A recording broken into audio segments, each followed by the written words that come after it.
Welcome to my Shiva shore tarot channel. దయచేసి నా channel subscribe చేయండి, లైక్ కొట్టండి, షేర్ చేయండి.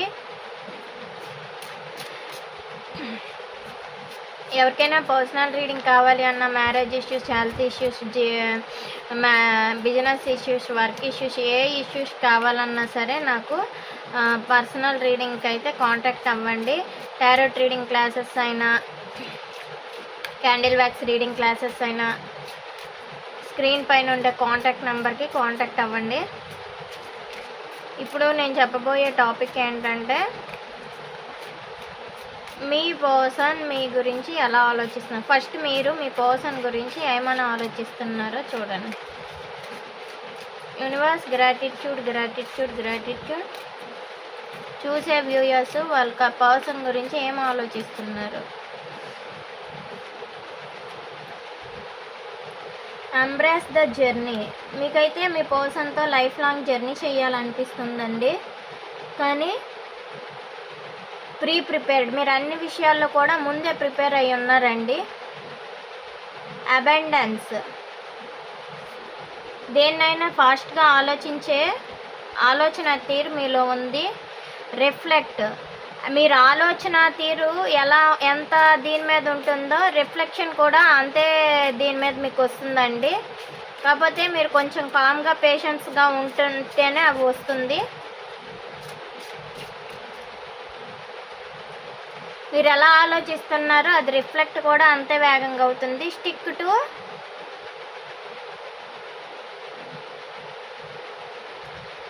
To it. మీరు ఈ పర్సన్ని తప్ప ఇంకే పర్సన్ కూడా వద్దు అని మీరైతే మెంటల్గా ఫిక్స్ అయిపోయి ఉన్నారు.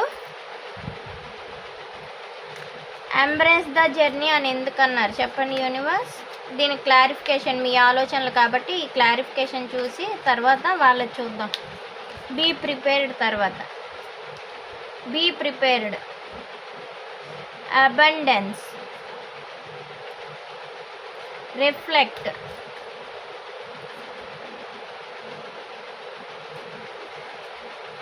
Stick to it.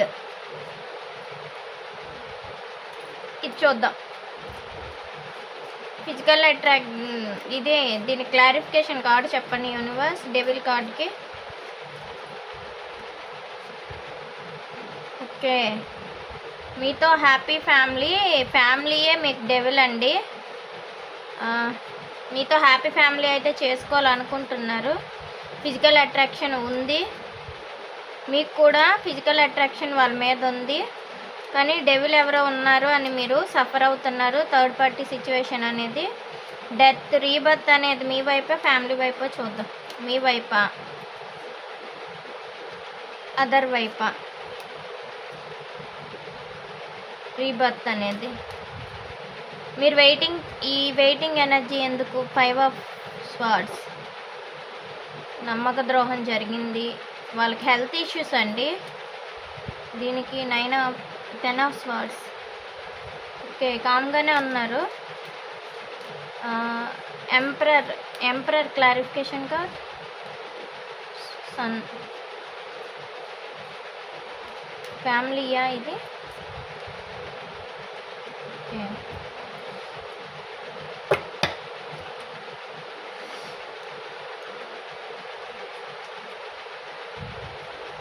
మళ్ళీ ఒకసారి తీసేద్దాం ఉండండి. డెత్, రీబర్త్ అనేది ఎటువైపు వస్తుంది? చూసే వ్యూయర్స్ పర్సన్ రీబర్త్ అనేది ఎటువైపు? చూసే వ్యూయర్స్కి వాళ్ళ పర్సన్ పైన డెత్ వచ్చింది కదా, ఎటువైపు? వాళ్ళ పర్సన్ వైపా ఫ్యామిలీ వైపా? వాళ్ళ పర్సనా ఫ్యామిలీయా?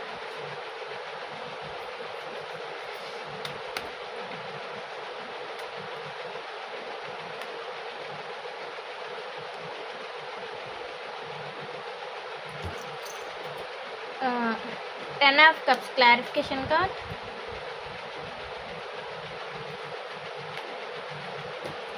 చూడండి, మీ ఆలోచనలు కదా. Embrace the journey. మీరేంటంటే చాలా నమ్మకంతో ఇది ఎలాగైనా సరే మీరు ఈ రిలేషన్ని నిలబెట్టుకోవాలి. మీ పర్సన్ అంటే మీకు చాలా ట్రస్ట్ఫుల్గా ఉన్నారు. మీ చుట్టూ ఎన్ని ఆప్షన్స్ ఉన్నా సరే, మీ పర్సన్ చుట్టూ ఎన్ని ఆప్షన్స్ ఉన్నా మీ దగ్గరికే మీ పర్సన్ వస్తారు అనే నమ్మకంతోనైతే మీరు ఉన్నారండి. చాలా నమ్మకంతో ఉన్నారు. Be prepared. బీ ప్రిపేర్డ్ అంటే మీరు అన్ని విషయాల్లో కూడా ముందే ప్రిపేర్ అయిపోయి ఉన్నారు. మేబీ వాళ్ళు నో కాంటాక్ట్ సిచ్యువేషన్లో ఉన్న పేషెన్స్తో ఉండాలి. లేదు అంటే వాళ్ళు ఎటువంటి తప్పు చేసినా వాటికి కూడా నేను యాక్సెప్ట్ చేయాలి.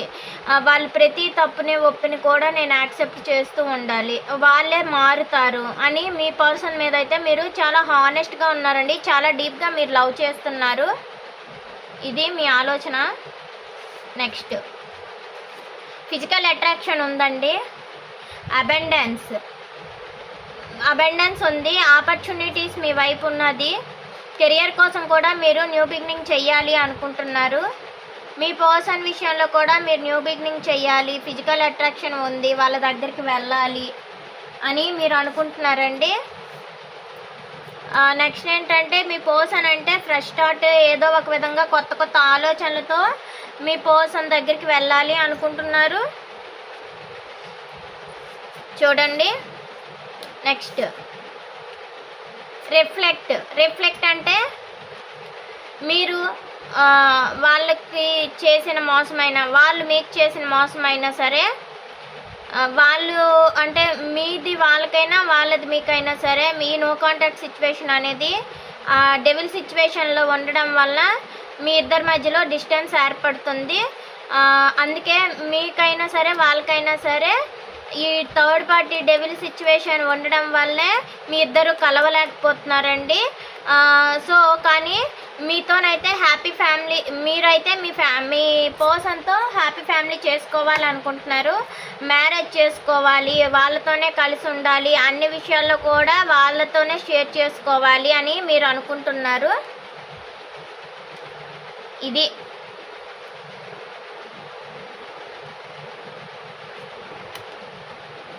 చూడండి. డెత్ రీబర్త్లో ఫస్ట్ ఇది మీ పర్సన్ది. మీ పర్సన్తోనైతే మీరు సెలబ్రేషన్ చేసుకోవాలి అనుకుంటున్నారు. రీబర్త్ అంటే రిలేషన్ అనేది ఎండ్ చేసుకోకూడదు. ఇది ఎలా అయినా సరే సెలబ్రేషన్ చేసుకోవాలి. స్టిక్ అయిపోయి ఉండకూడదు, ఇక్కడితో ఆగిపోకూడదు. నేనైనా వెళ్ళాలి. మీరు ఆల్రెడీ మీ పర్సన్ని స్పై చేస్తున్నారు. ప్రతి విషయం కూడా గమనిస్తున్నారు. అంటే లైక్ వాళ్ళు మాట్లాడిన మాట తీరైనా, లేదు అంటే వాట్సాప్లోని లాస్ట్ సీన్స్ చూడడం, లేదు అంటే వాళ్ళు ఉండే ప్లేస్ దగ్గరికి వెళ్ళి వాళ్ళని గమనించడం, వాళ్ళు ఏం చేస్తున్నారు అనుకొని తెలుసుకోవడం, పక్కన ఫ్రెండ్స్తో తెలుసుకోవడం, లేదు అంటే ఒక గైడెన్స్ అంటే ఒక టారో ట్రీడర్స్ ద్వారానైనా తెలుసుకోవడం, ఇలా మీరు చేస్తున్నారండి. ఆస్ట్రాలజర్స్ ద్వారానైనా వాళ్ళు వస్తారా రారా అని అడగడం, ఇలాంటివన్నీ మీరు చేస్తున్నారు. నెక్స్ట్ ఏంటంటే మీ ఫ్యామిలీ విషయంలో కూడా మీరు న్యూ బిగినింగ్ చేశారండి. ఈ రిలేషన్ అనేది ఈ రీబర్త్ అనేది రెండు వైపులు కూడా మీరు చెయ్యాలి, స్టేబుల్గా రిలేషన్షిప్ ఉంచాలి అని చెప్పి అనుకుంటున్నారు. మీరు ఇండిపెండెంట్ పర్సన్ అయినా అవ్వచ్చు, లేదంటే మీ పర్సన్ అయినా ఇండిపెండెంట్ పర్సన్ అవ్వచ్చు. కొంతమంది ఏంటంటే విడోస్ కూడా ఉన్నారు, డివోర్స్ పీపుల్ ఉన్నారు. లేదు అంటే మీ పర్సన్ మీకంటే పెద్దవాళ్ళు అయి ఉండొచ్చు. నెక్స్ట్ ఏంటంటే మీ పర్సన్ విషయంలో మీరు చాలా మీ మీదకి మీ పెద్దవాళ్ళు ఎవరైనా సరే డామినేట్ చేస్తున్నారండి. చాలామంది ట్రాప్డ్ సిచ్యువేషన్లోని ఇరుక్కున్నారు. ఫ్యామిలీలో ట్రాప్డ్ సిచ్యువేషన్లో మీరు ఇరుక్కున్నారు. నెక్స్ట్ ఏంటంటే మీరు చాలామందికి గైడెన్స్ అయితే అడుగుతున్నారండి మీ పర్సన్ విషయంలో.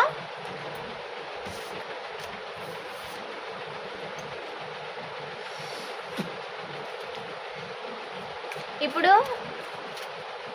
మీ పర్సన్ ఆలోచనలు మీ పైన, మీ పర్సన్ ఆలోచనలు మీ పైన.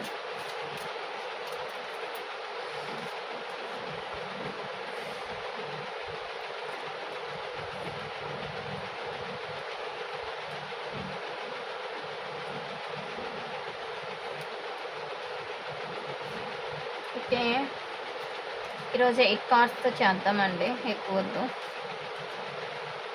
ఓపిక లేదు కూడా, హెల్త్ బాగాలేదు.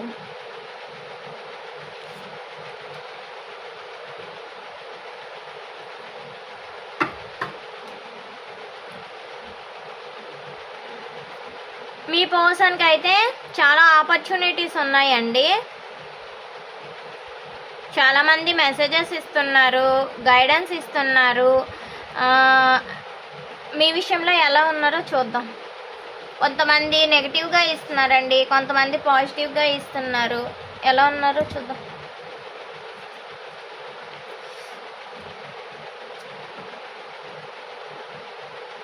Don't worry. మీ పర్సన్ ఏమంటున్నారంటే, మీరు భయపడాల్సిన అవసరం లేదు, నాకెవరు లేరు, నాకు మీరు తప్ప ఎవరు వద్దు, నన్ను నమ్మండి అని మీ పర్సన్ అంటున్నారండి. Don't worry clarification card. మీరేమో ఆప్షన్స్ ఉన్నాయేమో, ఆ మనిషి నా గురించి ఆలోచించట్లేదేమో అనుకుంటున్నారు కదా, కానీ వాళ్ళు మీ గురించే ఆలోచిస్తున్నారు. వాళ్ళకి ఏ ఆప్షన్స్ లేరు, వాళ్ళు మీతోనే ఉంటే హ్యాపీగా ఉంటారు.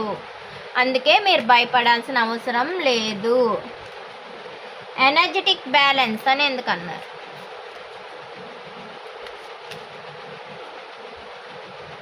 మీరు మీ పర్సన్ అయితే ఎలా అయినా సరే మిమ్మల్ని న్యాయం చెయ్యాలి, ఎనర్జెటిక్గా ఉండాలి. మీతో ఉంటేనే ఎనర్జెటిక్గా ఉంటుంది, బ్యాలెన్సింగ్ చేస్తేనే ఈ రిలేషన్ అనేది బాగుంటుంది అని అనుకుంటున్నారు.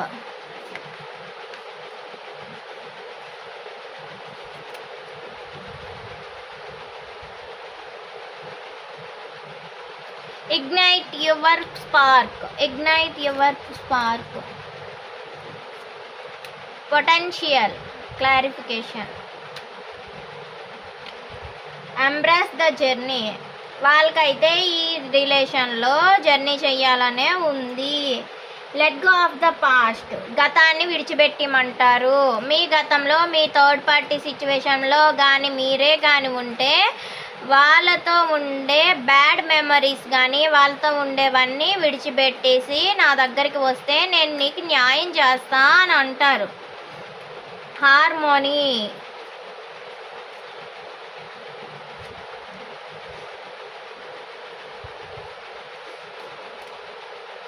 Listen to your gut. Listen to your gut.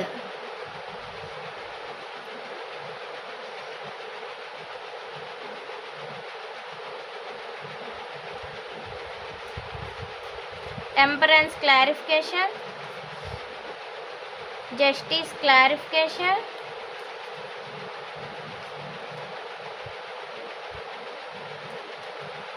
Devil clarification. ఏటోనండి మధ్యన డెవిల్ కార్డ్ వస్తుంది.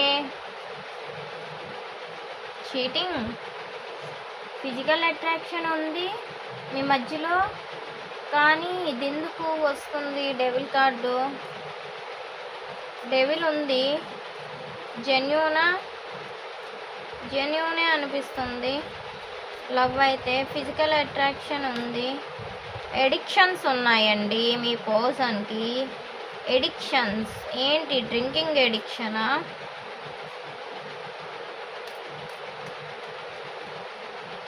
ఒంటరిగా ఉంటూ మీ పర్సన్ డ్రింక్ చేస్తున్నారు. చూడండి, డోంట్ వర్రీ. మీరైతే భయపడాల్సిన అవసరం లేదు. వాళ్ళు ఎటువంటి సమయంలో కూడా ఆప్షన్స్ చూసుకోరు. మీరంటేనే వాళ్ళకి ఇష్టం, మీ ప్రేమ అంటేనే వాళ్ళకి ఇష్టం. వాళ్ళకి ఎవరి మీద ప్రేమ అనేది లేదు అని అయితే వాళ్ళు అనుకుంటున్నారు. Energetic balance. మీరైతే న్యాయం చేస్తారు, మీరైతే ఎనర్జెటిక్గా ఉంటూ అన్నీ బ్యాలెన్సింగ్ చేస్తారు. వాళ్ళు బ్యాలెన్సింగ్ చెయ్యాలి అనుకుంటున్నారు, మీకు న్యాయం చెయ్యాలనుకుంటున్నారు. డెవిల్ ఎనర్జీ వచ్చిందండి. మేబీ మీ ఇద్దరి మధ్యలో మీ లైఫ్లోనైనా డెవిల్ ఉండొచ్చును, వాళ్ళ లైఫ్లోనైనా డెవిల్ ఉండొచ్చును. వాళ్ళ వల్లనే మీరు కలవలేకపోతున్నారని వాళ్ళైతే చాలా సఫర్ అవుతున్నారండి. కానీ సరైన సమయం కోసం వాళ్ళు వెయిట్ చేస్తున్నారు. సెల్ఫ్గా ఎక్కువగా ఆలోచిస్తున్నారు. నెక్స్ట్ ఏంటంటే కొంచెం వాళ్ళు డెవిల్ ఎనర్జీ వల్ల ఎడిక్షన్స్ కూడా అలవాటు అయ్యారండి. మేబీ డ్రింకింగ్, అదర్వైజ్ లేదు అంటే మొబైల్ ఎడిక్షన్, లేదు అంటే యూట్యూబ్ ఛానల్స్ చూసుకోవడం, రీల్స్ చూసుకోవడం, ఇవన్నీ ఎడిక్షన్స్ క్రిందకే వస్తాయి. ఇలాంటివి ఏవైనా చూస్తున్నారు. నెక్స్ట్ ఏంటంటే మీకైతే లాంగ్ టర్మ్ కమిట్మెంట్ ఇవ్వాలి అనే ఆలోచన కూడా వాళ్ళకి ఉందండి. ఇగ్నైట్ యువర్ స్పార్క్, మీ యొక్క ఇన్నర్ ఫీలింగ్ని ఎక్కువగా మిమ్మల్ని ఇన్స్పిరేషన్గా తీసుకోవాలి అనుకుంటున్నారు. మీరే వాళ్ళకి ఇన్స్పిరేషన్ అనుకుంటున్నారండి. కాబట్టి ఏంటంటే మీరు టెంపరెన్స్ బ్యాలెన్సింగ్ చేయిస్తే బాగుండేది. మీరు బ్యాలెన్సింగ్ చేస్తే మీ ఇంట్యూషన్ మీకు చాలా ఓపిక ఎక్కువ అని కూడా అనుకుంటున్నారు. మీరు బ్యాలెన్సింగ్ చేస్తారు, ఓపికతో ఉంటారు. నెక్స్ట్ ఏంటంటే చాలా ఇన్స్పిరేషన్గా ఉంటారు అనుకొని చెప్తున్నారు. పొటెన్షియల్ ఆపర్చునిటీస్, అడ్వెంచర్, డ్రీమ్స్, కళల్లో ఉండొద్దు అని చెప్తున్నారు. మీరు నిజంలోని బ్రతకాలి, ప్రాక్టికల్గా ఉండాలి, సైలెంట్గా ఉండాలి, ఇండిపెండెంట్గా ఉండాలి. వాళ్ళకి ఒక పర్సన్ డామినేట్ చేస్తున్నారు, అందువలన మీ దగ్గరికి రాలేని సిచ్యువేషన్లో ఉన్నారు అని అయితే యూనివర్స్ చెప్తున్నారు. ఎంబ్రాస్ ద జర్నీ, ఇది కంటిన్యూగా మీ లవ్ లైఫ్ అనేది, మీ జర్నీ అనేది లైఫ్ లాంగ్ కొనసాగుతూనే ఉంటుంది. ఫిజికల్ అట్రాక్షన్ ఎక్కువగా ఉంది, న్యూ బిగినింగ్ చేస్తారు, ఎమోషనల్గా బ్యాలెన్స్ స్ట్రాంగ్ ఉన్నారు. Let go of the past, మీ గతాన్ని గతహ అని విడిచిపెట్టండి. మీరు ఏం బాధలు పడినా ఏ రోజు ఆ రోజు విడిచిపెడితే మీరు హ్యాపీగా ఉంటారు, చాలా జాయ్ఫుల్గా ఉంటారు. ఎమోషనల్గా డ్రైన్ అవ్వండి, ఎమోషనల్గా సఫర్ అవ్వద్దు అని చెప్తున్నారు. హార్మోనీ, డివైన్ గైడెన్స్ ఇస్తుందండి మీకు. మీ పర్సన్ అయితే మీ దగ్గరికి ఖచ్చితంగా వస్తారు. మీ పర్సన్ రావాలి అనుకుంటున్నారు, వస్తారు కూడాను. లిజన్ టు యువర్ గట్, మీ యొక్క ఆలోచనల్ని మీరు ఒకసారి వినండి, అలా అని చెడుని వినవద్దు. మీ కష్టాన్ని మీరు నమ్ముకోండి. మీరు ఎంత కష్టపడితే మీకు అంత మంచి ఫలితం వస్తుంది, ఎంత ఓపికగా కష్టపడితే అంత మంచి ఫలితం వస్తుంది అని మీ పర్సన్ అయితే అనుకుంటున్నారు.